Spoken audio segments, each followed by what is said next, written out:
हे guys, UPSC mind map में आपका बहुत बहुत स्वागत है। तो आज हम एक ऐसी पर्सनालिटी के बारे में बात करने जा रहे हैं जिनका रोल इंडिया में बहुत ही ज्यादा इंपॉर्टेंट है। रिसेंटली इनकी डेथ हो गई है। सो आज हम बात करने जा रहे हैं एम एस स्वामीनाथन जी के बारे में।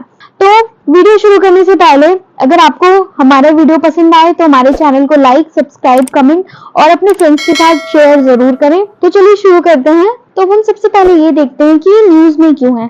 ठीक है, तो आप अभी सबने हाल ही में सुना होगा कि एम एस स्वामीनाथन जी की डेथ हो गई है 98 ईयर की एज में। ठीक है, और ये इनको और क्या कहा जाता है, father of India's green revolution. Green revolution के बारे में हम आगे पढ़ेंगे। इनका बर्थ कब हुआ था, 7 अगस्त 1925 और डेथ कब हुआ, सितंबर 28 2023। ठीक है, और ये जो टॉपिक है वो रेलेवेंस है हमारे कौन कौन से पेपर के लिए, जीएस पेपर 1 और जीएस पेपर 3।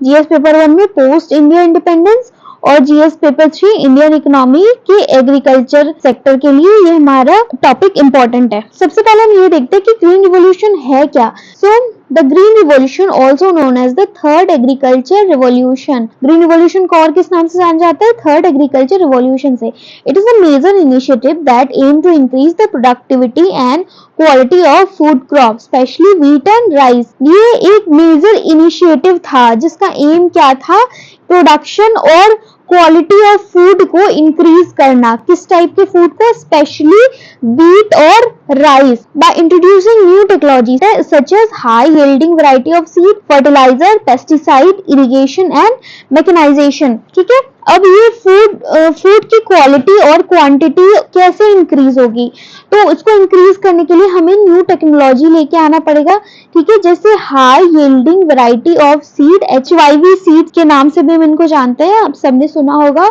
अच्छा फर्टिलाइजर यूज करके, पेस्टिसाइड्स यूज करके, ताकि जो हमारे क्रॉप्स है उसमें कीड़े मकोड़े ना लगे। इरिगेशन टेक्निक को यूज करके ताकि जो फार्मर है उनकी डिपेंडेंसी रेन पे कम हो जाए। और मैकेनाइजेशन, हल की जगह पे ट्रैक्टर का यूज करना या नई नई तकनीकों वाली चीजें एग्रीकल्चर में लेके आना। During the 1960s, Swaminathan collaborated with fellow scientists Norman Borlaug and other to develop high yield variety of wheat and rice। Swaminathan ji ने किसके साथ कोलैबोरेट करके, नॉर्मन बोरलॉग जी के साथ कोलैबोरेट करके ये high yield variety of wheat और राइस के लिए क्या किया था, रिवॉल्यूशन लेके आए थे। HYV सीड्स लेके आए थे व्हीट और राइस के लिए। His effort helped the country to double the total crop yield of wheat from 12 million ton to 23 million ton in 4 crop season and ended our dependency on grain import। ये जो इनका contribution था, या ये जो इन्होंने HYV सीड लाके या न्यू टेक्नोलॉजी और ये सब चीजें लाके जो इन्होंने कंट्रीब्यूट किया था, उसका रिजल्ट क्या आया, सिर्फ 4 क्रॉप सीजन में जो इंडिया का टोटल क्रॉप यील्ड हुआ व्हीट का, वो कितना हुआ, 12 मिलियन टन से बढ़कर 23 मिलियन टन। मतलब आप लगभग देख सकते हैं कि दुगुना हो गया। ओके, अब हम सबसे पहले ये जानते हैं कि हमने देख लिया ग्रीन रिवॉल्यूशन क्या होता है, कौन लेके आए थे ग्रीन रिवॉल्यूशन। ग्रीन रिवॉल्यूशन लाने की जरूरत क्यों पड़ी, तो क्या हुआ था, मिड 1960s में हमारी कंट्री में बहुत ज्यादा सीवियर फूड की क्राइसिस हो गई थी। बिलियंस ऑफ पीपल की डेथ हो गई थी भूखमरी के कारण। ठीक है, स्टार्वेशन के कारण मिलियंस ऑफ पीपल की डेथ हो गई थी और लगातार बैक टू बैक सूखा पड़ रहा था, ड्रॉट आ रहे थे, जिसके कारण फूड प्रोड्यूस नहीं हो पा रहा था और रैपिड पॉपुलेशन ग्रोथ भी हो रहा था। उस टाइम पे जो हमारा पॉपुलेशन था वो लगातार बढ़ रहा था, क्योंकि कहीं ना कहीं हेल्थ सेक्टर थोड़ा ठीक हो रहा था और हमारे कंट्री को आजादी मिली थी, तो थोड़ी हमारी चीजें सही हो रही थी। और क्या हो गया कि लो एग्रीकल्चर प्रोडक्टिविटी, क्योंकि ड्रॉट हमने देखा, बैक टू बैक ड्रॉट आया, तो जिसके कारण एग्रीकल्चर प्रोडक्टिविटी बहुत ही कम हुई। तो इसके कारण क्या हो गया, सीवियर फूड क्राइसिस, जिसके कारण मिलियंस ऑफ पीपल की डेथ हो गई। India was already terms as sip to mouth economy.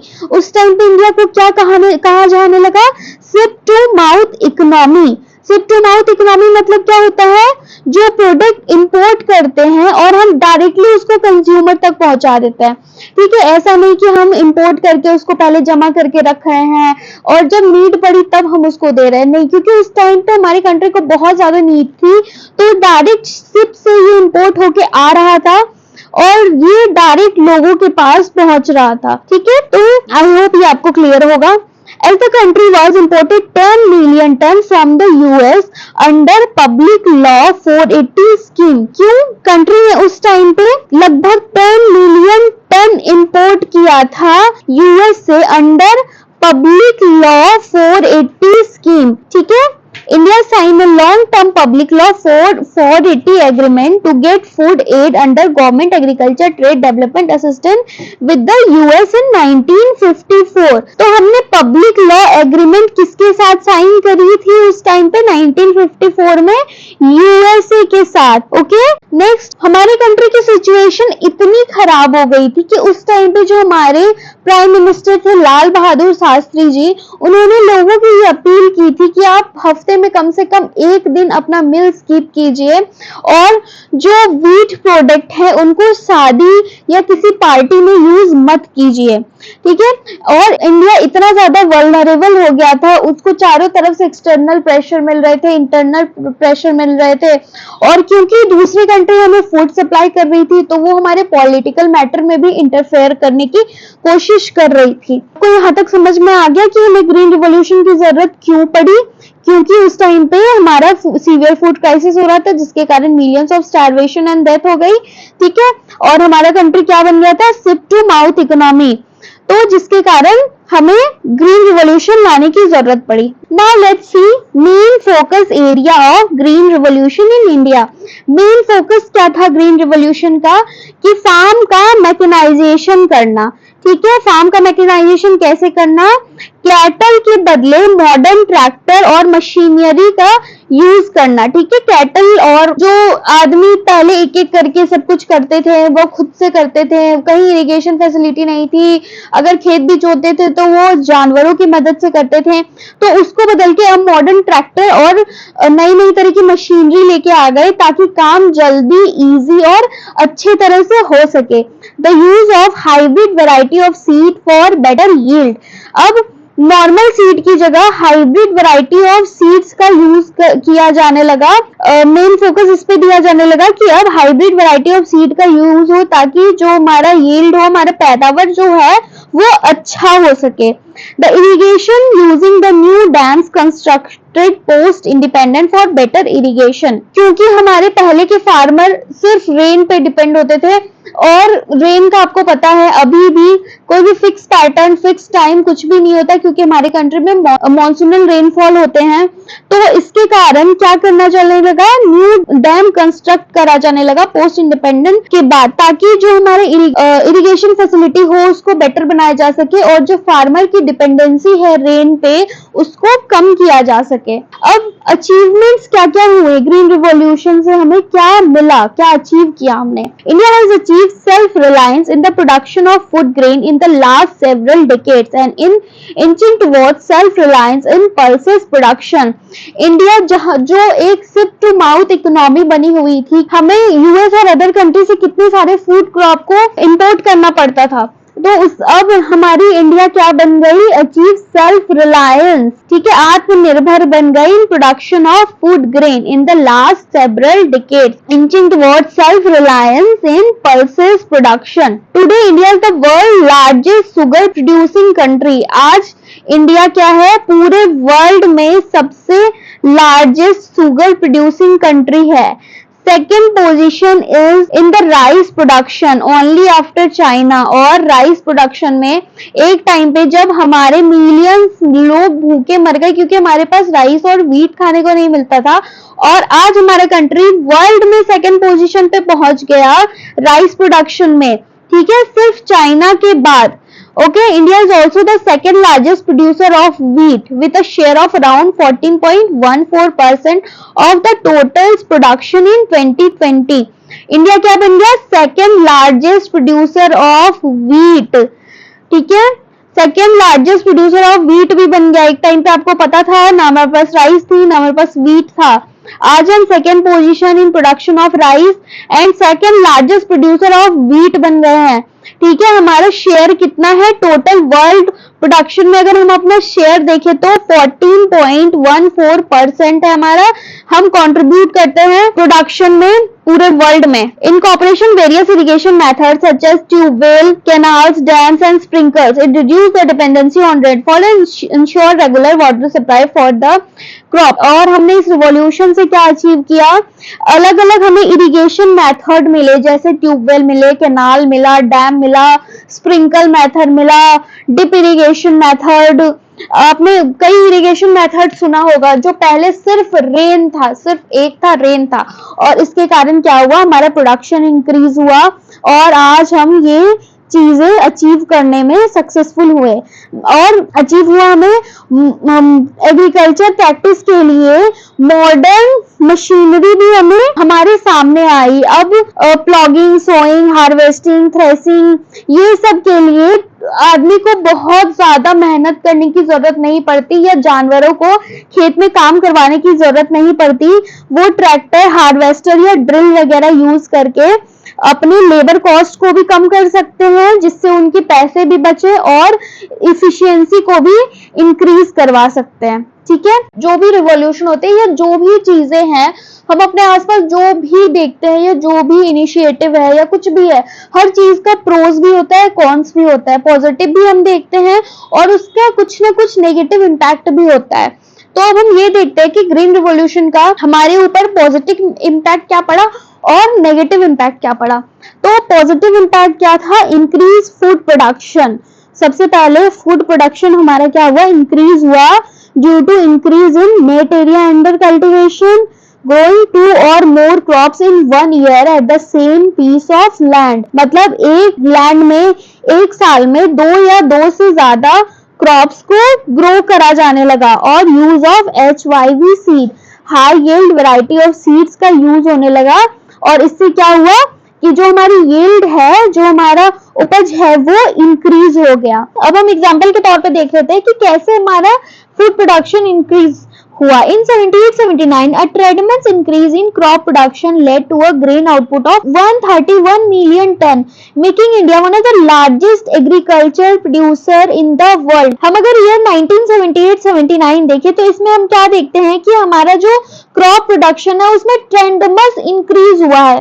ठीक है, और उसमें लगभग 131 मिलियन टन प्रोड्यूस किया है हमने, जिसने इंडिया को one of the largest agriculture producer in the world बना दिया है। और दूसरा पॉजिटिव इम्पैक्ट क्या पड़ा? Increase in farmers income. ठीक है, क्योंकि फूड प्रोडक्शन अगर बढ़ेगा, अगर हमारे जो किसान ग्रो कर रहे हैं उसकी उपज बढ़ेगी, तो इसके कारण वो क्या कर सकेंगे? अपने कंजम्पशन के साथ साथ वो अपनी चीजों को मार्केट में सेल भी कर सकेंगे। और अगर मार्केट में वो सेल कर सकेंगे तो उसके कारण उनकी इनकम भी बढ़ेगी। तो इसके कारण ये डायरेक्टली रिलेटेड है एक दूसरे से। एग्जाम्पल के तौर पे हम देखते हैं कि per capita income of Punjab stand at ₹1,73,873 in 2023, which is higher than ₹1,70,620 at national level. हम देखें ग्रीन रिवॉल्यूशन मेनली हमारे कौन कौन से एरिया में है? इधर अगर हम वेस्ट यूपी देखें, हरियाणा देखें, पंजाब देखें, मेनली इसी एरिया में जो ग्रीन रिवॉल्यूशन है फैला हुआ है। तो अगर हम पंजाब की बात करें, पर कैपिटा इनकम और पंजाब की बात करें, तो वो हमारे नेशनल इनकम से भी ज्यादा है, 1,73,873। और हमारा नेशनल इनकम कितना है? 1,70,620। नेक्स्ट जो पॉजिटिव इम्पैक्ट पड़ा है वो क्या है? Reduce food grain import. जब हमारे पास खुद में इतना ज्यादा प्रोडक्शन होने लगा तो हम इंपोर्ट क्यों ही करेंगे? तो हमारा जो फूड ग्रेन इंपोर्ट है वो हमने बहुत ही ज्यादा रिड्यूस कर दिया। और क्या कर दिया? In 2021 India export 18.5 million ton of rice. देखिए, एक टाइम जब हमारे पास ऐसा था कि हम शिप टू माउथ इकोनॉमी बन चुके थे, और आज हम 18.5 मिलियन टन राइस एक्सपोर्ट कर रहे हैं। ठीक है, which is the highest ever in a year. India is also exported 2.1 million ton of wheat in the year 2021, which which was highest in 6 year. Okay, next जो positive impact था वो क्या है, रिडक्शन इन पॉवर्टी। अगर लोगों के पास खाना होगा, लोगों के पास काम होगा, लोगों के पास पैसे होंगे तो जाहिर सी बात है कि पॉवर्टी कम होगी ही। ठीक है, तो poverty in rural India declined from 50.1% in 1993-94 to 25.7% in 2011-12। Rural India की अगर हम पॉवर्टी डिक्लाइन का रेशियो देखें तो वो जहां 1993-94 में 50.1% थी, वहां 2011-12 के डेटा में देखेंगे वो 25.7% हो गई है। अभी उससे ज्यादा रिसेंट डेटा अभी आया नहीं है, जब वो डेटा आएगा तो शायद हम देखेंगे कि शायद हमारी कंट्री का रूरल इंडिया का पॉवर्टी रेशियो है वो शायद और भी कम हो गया हो। नेक्स्ट क्या है, टेक्नोलॉजी एडवांसमेंट, क्योंकि ग्रीन रिवॉल्यूशन का एक बहुत ही इम्पोर्टेंट फोकस था कि जो फार्मर खेती में चीजें यूज करते हैं उसको मैकेनाइज किया जा सके। ठीक है, ताकि क्या हो सके, जो हमारा आउटकम है, एग्रीकल्चर का आउटकम है, उसको इम्प्रूव किया जा सके। तो इसके कारण जो टेक्नोलॉजिकल एडवांसमेंट भी आया है in the field of agriculture. अब पॉवर्टी खत्म हो गई, सब लोगों के पास काम है, पैसे हैं, सब कुछ है, लोग अच्छी खासी सेल कर रहे हैं, उससे उनको वापस अच्छे पैसे मिल रहे हैं। तो इसके कारण क्या हो रहा है, हमारे रूरल इकोनॉमी क्या हो रहा है, डेवलप हो रहा है, rural development. As the farmer earn more income, they can invest in their community, leading to improve infrastructure, education, health care in rural area. ठीक है, अब लोगों के पास अगर पैसे हैं, गरीबी नहीं है, तो सभी लोग चाहते हैं कि वो अच्छी पढ़ाई करें, उनका घर अच्छा हो, उनको अच्छी हेल्थ केयर की सुविधाएं मिले, उनके पास फोन हो, कम्युनिकेशन का जरिया हो, एक अच्छी सड़क हो। इससे ग्रीन रिवॉल्यूशन के कारण हमें ये सब चीजें मिली है। अब economic growth, agriculture is a key driver of economic development in many region. Economic growth भी हुआ है क्योंकि हम देखते हैं कि हमारा जो कंट्री है वो मेनली एग्रीकल्चरल बेस्ड कंट्री है। ठीक है, और अभी भी हमारे कंट्री के लगभग हाफ पॉपुलेशन जो है वो विलेज में रहते हैं। अगर हम गांधी जी की भी थॉट्स को देखें, गांधी जी ने भी हमेशा ये कहा है, अगर हमें अपने कंट्री को डेवलप करना है तो हमें अपने गांव को डेवलप करना पड़ेगा। तो agriculture is key driver of economic development in many region. और हाई यील्ड या ग्रीन रिवॉल्यूशन के कारण क्या हुआ, हमारा इकोनॉमिक ग्रोथ भी बहुत ही अच्छा हुआ। अब अच्छाई की बात तो हमने बहुत ही कर ली, तो इसमें कुछ नेगेटिव इम्पैक्ट भी जरूर पड़े होंगे। तो अब हम देखते हैं कि इसके कारण नेगेटिव इम्पैक्ट क्या क्या पड़े हैं। ठीक है, सबसे पहले इन्वायरमेंटल चैलेंजेस। इन्वायरमेंटल चैलेंज क्या हुआ, क्योंकि हम high yield variety of crops का यूज कर रहे हैं, जिसके कारण हम जो नॉर्मल सीड है उसका हम दोबारा यूज नहीं कर रहे हैं, और जो high yield variety of seeds होते हैं वो बस एक बार ही यूज होते हैं और दोबारा फिर से वो यूज में नहीं आते। तो इसके कारण हमें उसमें बहुत पेस्टिसाइड्स या इंसेक्टिसाइड्स या केमिकल वगैरह सॉइल में डालना पड़ता है ताकि वो जो हमारी यील्ड हो, हमारी जो उपज हो वो अच्छी हो सके। तो इतनी सारी केमिकल डालने के कारण जो हमारे सॉइल का फर्टिलिटी है वो क्या हो रहा है, वो डिक्लाइन हो रहा है। Depletion of ground water resource, तो ग्राउंड वाटर जो हमारा है, पानी का लेवल, वो भी आपने अक्सर सुना होगा कि इधर के एरिया में, हरियाणा, पंजाब, वेस्ट यूपी में जो वाटर का लेवल है वो कम होता जा रहा है। क्यों कम होता जा रहा है, क्योंकि जो राइस वगैरह है इनकी खेती करने में बहुत ज्यादा पानी का यूज होता है। ठीक है, और इन सब एरिया में इन सब टाइप के क्रॉप्स ग्रो हो रहे हैं जहाँ पे ज्यादा पानी का यूज हो रहा है। और क्योंकि ट्यूबवेल के कारण, और अभी हमारी गवर्नमेंट ने बहुत सारी सब्सिडीज दे रखी है, इसके कारण जो वाटर है उसकी वेस्टेज भी बहुत ज्यादा बढ़ गई है, जिसके कारण ग्राउंड वाटर का क्या हो रहा है, डिप्लीशन हो रहा है। Reduce biodiversity and make agriculture ecosystem more vulnerable to pest and disease. इसके कारण जो बायोडाइवर्सिटी है वो भी रिड्यूस हो रही है और agriculture ecosystem more vulnerable to pest and disease, क्योंकि हम जो क्रॉप यूज कर रहे हैं वो हाई यील्ड वैरायटी की क्रॉप यूज कर रहे हैं। ठीक है, next, it increase the vulnerability of crop to pest, disease and climate change. और नेक्स्ट क्या है, नेक्स्ट जो चैलेंज आ रहा है वो क्या है, क्लाइमेट चेंज का भी चैलेंज इसके सामने है। Okay, in the absence of the adaptation of adoption measure, rainfed rice yield in India are projected to reduce by 20% in 2050 and 47% in 2080 scenario, while irrigation rice yield are projected to reduce by 3.5% in 2050 and 5% in 2080। अब एक study में ये सामने निकल के आया है कि अगर हम रेनफीड राइस फील्ड एरिया में नहीं, अगर हम एडेप्टेशन मेजर यूज करेंगे, अगर हम अडॉप्ट करेंगे, तो जो राइस यील्ड है इंडिया में वो रिड्यूस हो जाएगा, 20% तक कम हो जाएगा और 2080 तक ये 47% कम हो जाएगा। नेक्स्ट हम देखेंगे सोशल चैलेंजेस। सोशल चैलेंजेस क्या है? हेल्थ, क्योंकि जो हम प्रोड्यूस कर रहे हैं वो ऑब्वियस बात है हम कंज्यूम करने के लिए वो चीज प्रोड्यूस कर रहे हैं, तो ज्यादा केमिकल और फर्टिलाइजर के यूज करने से हमारी हेल्थ में भी बहुत प्रॉब्लम आ रही है। अगर हम एग्जाम्पल के तौर पर देखें तो हमारा जो मालवा रीजन है, पंजाब का मालवा रीजन है, उसको कैंसर बेल्ट के नाम से जाना जाता है, क्योंकि वहां पे लगभग 33,318 लोगों में से 14,682 लोगों की सिर्फ कैंसर के कारण डेथ हुई है। वो केमिकल प्रोड्यूस फूड को कंज्यूम कर रहे हैं। फार्मर्स सुसाइड, अब फार्मर्स क्यों सुसाइड कर रहे हैं? क्योंकि वो एक विशियस साइकिल में फंस रहे हैं। जो high yield variety of crop होती है वो क्या होती है, उसको अगर हम एक बार यूज करें तो हम उसे दोबारा स्टोर करके रख लें और अगले साल यूज करें, ऐसा नहीं होता है।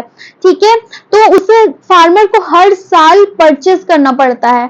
अब अगर वो हर साल उसे परचेस कर रहा है तो उसे हर साल उसमें पैसे लगाने की जरूरत पड़ती है, और अभी जो नए वैरायटी ऑफ क्रॉप है तो उसके कारण उसमें नए नए वैरायटीज ऑफ पेस्ट और डिजीज का भी खतरा हो जाता है। और बहुत टाइम ऐसा होता है कि सारा का सारा क्रॉप बर्बाद हो जाता है फार्मर का, तो उन सामने ये सिचुएशन आ जाती है कि सुसाइड के अलावा उनके पास कोई ऑप्शन नहीं बचता है। और ये Written reply in Parliament revealed that total of 1056 farmer commit suicide over the past 5 year in Punjab।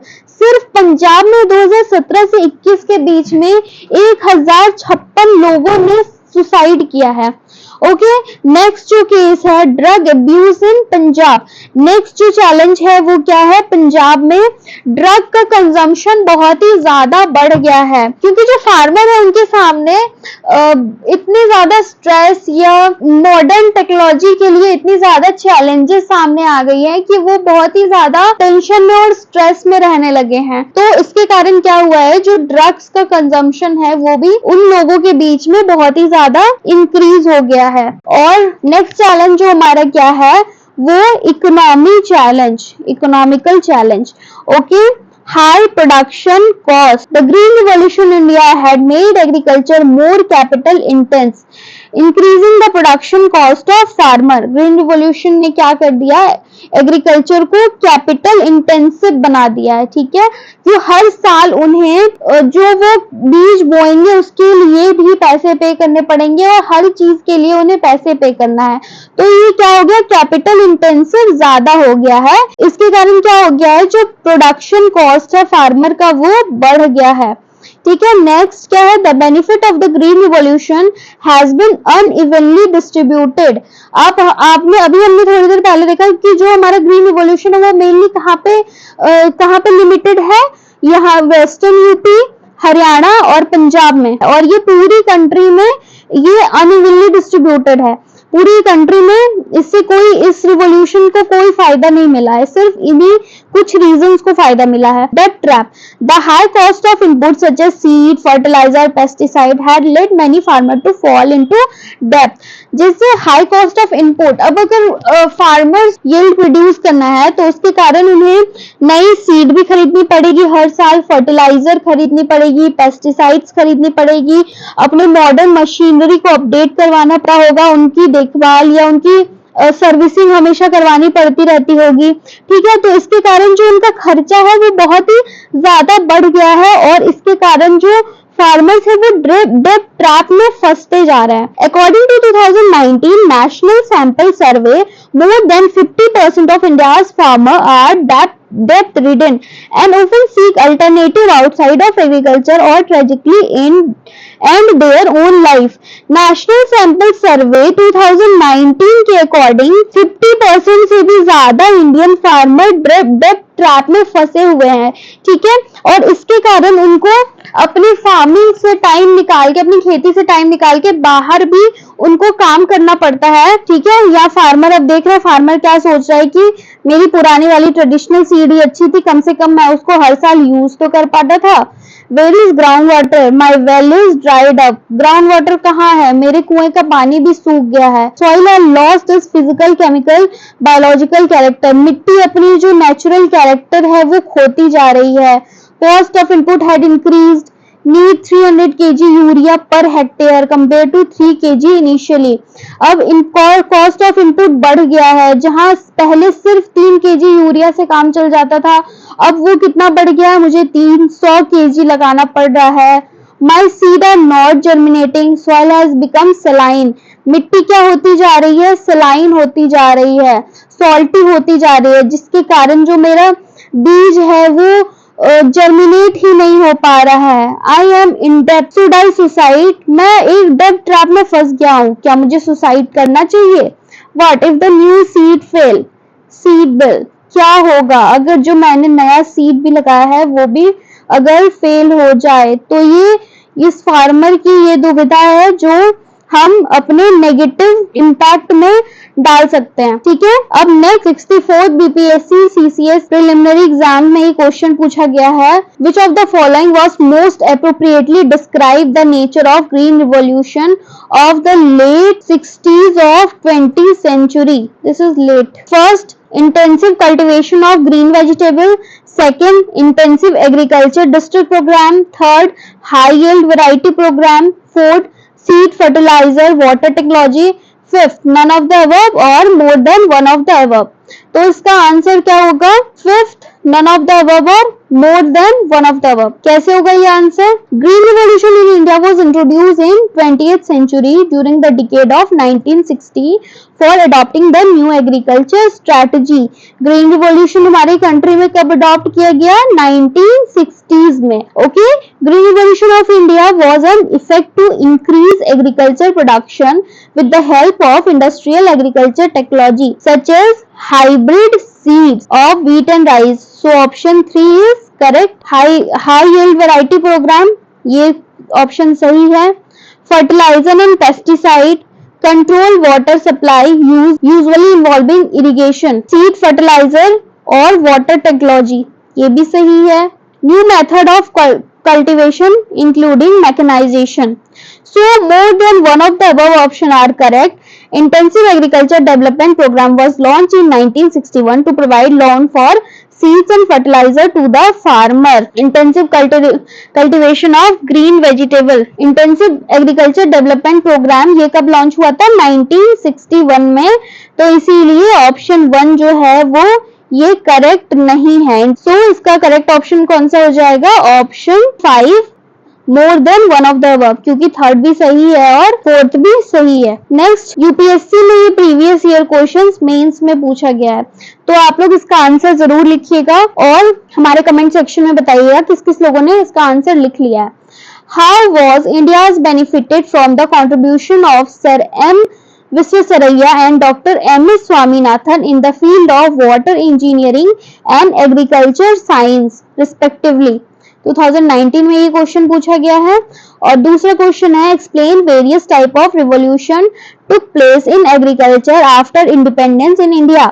How this revolution have help in poverty alleviation and food security in India? 2017 में ये पूछा गया है, ओके। ये दोनों question का answer जरूर लिखिएगा। जिसने एक लिखा है वो 1 कमेंट कीजिए, जिसने 2 लिखा है वो 2 कमेंट कीजिए और जिसने दोनों लिखा है वो बोथ कमेंट करके जरूर बताइएगा। और अगर आपको हमारा ये वीडियो पसंद आए तो हमारे चैनल को लाइक, सब्सक्राइब, शेयर जरूर करें। वीडियो में लास्ट तक बने रहने के लिए thank you so much. Stay healthy, safe and happy.